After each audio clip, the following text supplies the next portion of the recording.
people stranded on spring break at airports because he creates a bigger problem, and he thinks that all goes back to Trump. This is not like rocket science, but it's dirty.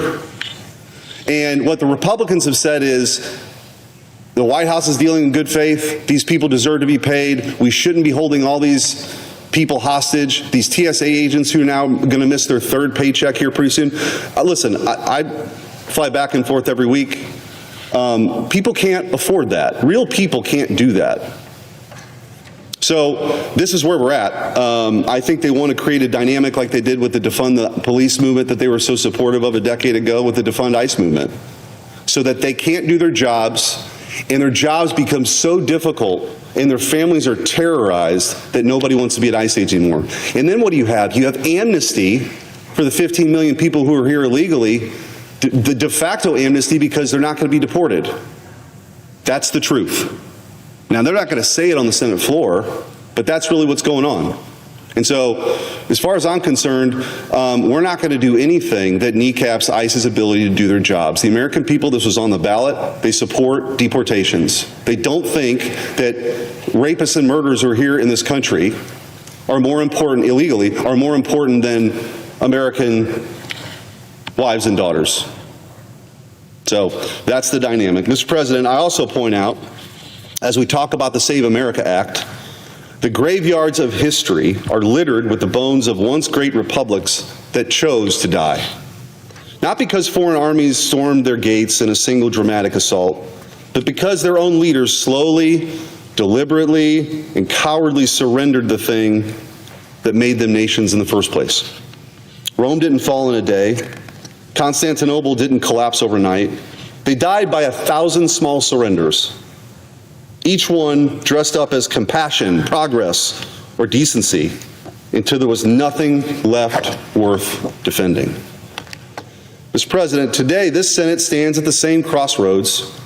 Great republics don't die by accident, they commit suicide. And the suicide always begins when the ruling class loses the moral courage to defend citizenship, truth, and the innocence of the next generation. The Save America Act before us is not three unrelated titles. It's one urgent existential question. Will America still have the will to live? Or do we join the long list of civilizations that quietly chose decline? Yesterday, I answered the Democrats' lies with the actual text of the bill. Today, I rise to warn the body. We're watching a nation decide whether or not it chooses to exist. It won't happen overnight, but over time, this is what happens. First comes the surrender of citizenship itself, and that's Title I of the substitute that I've offered, Save American Voters. We just endured 4 years of the wildest open border in American history. Millions and millions and millions and millions of military-aged men from 160 different countries flooded into this nation while Democrats cheered diversity and equity. Now those same Democrats have the audacity to claim that simply asking people to prove that they're American citizens before they register to vote is somehow voter suppression. Let me translate what they're really saying. They want those people who came here illegally to vote for them to suppress the vote of actual Americans.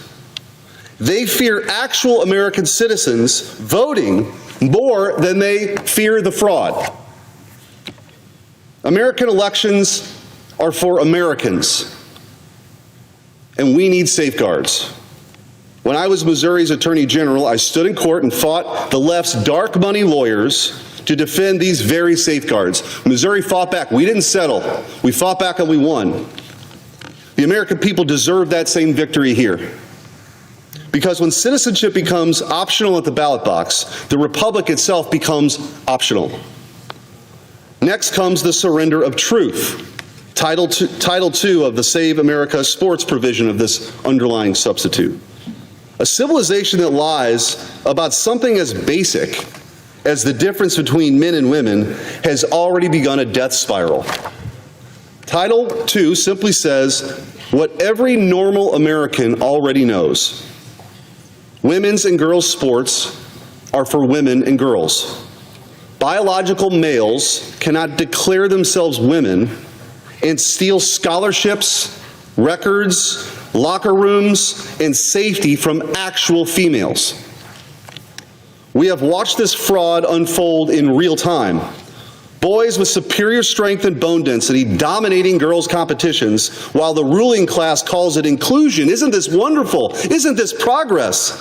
While they sip champagne at their cocktail parties. That is theft. That is cruelty. It is the law conscripted into service of a lie.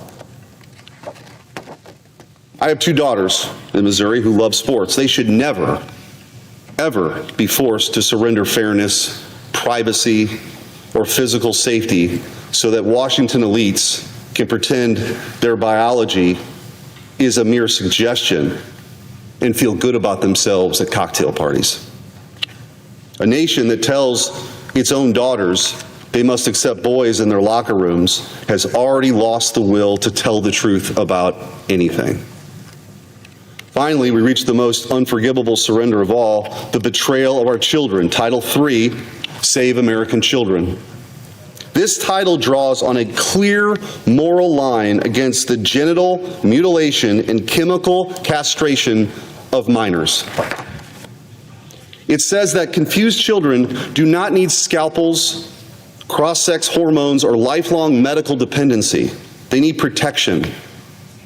They need patience, truth, and love.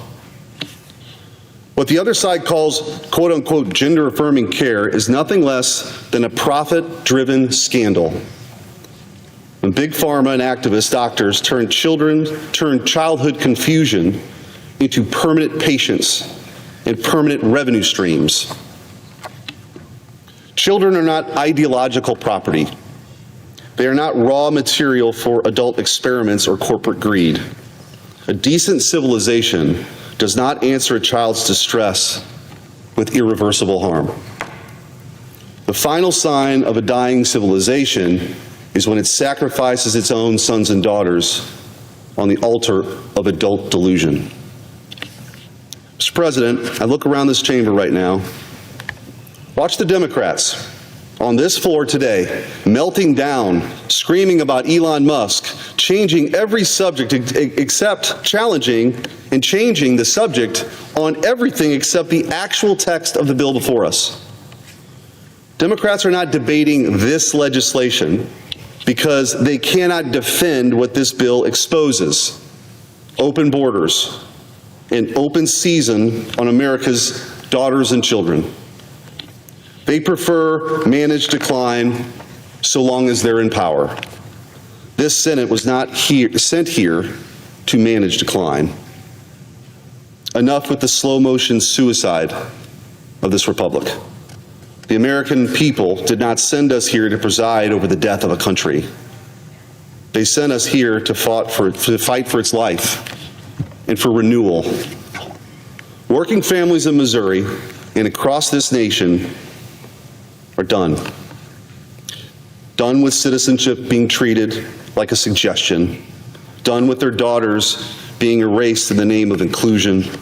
Done with their children being targeted by an ideology that profits from permanent harm. This is the moment of truth. To my Democratic colleagues, stand up right now. Defend what you really believe.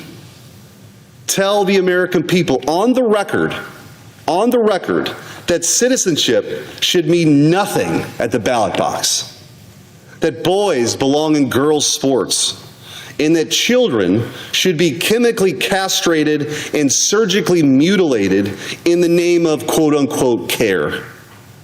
Tell us that. Tell it to the American people. Tell it to your voters who don't support that. Say it plainly. Own it. To every Republican in this chamber, this is why the people gave us the majority. This is the reason we exist in this moment.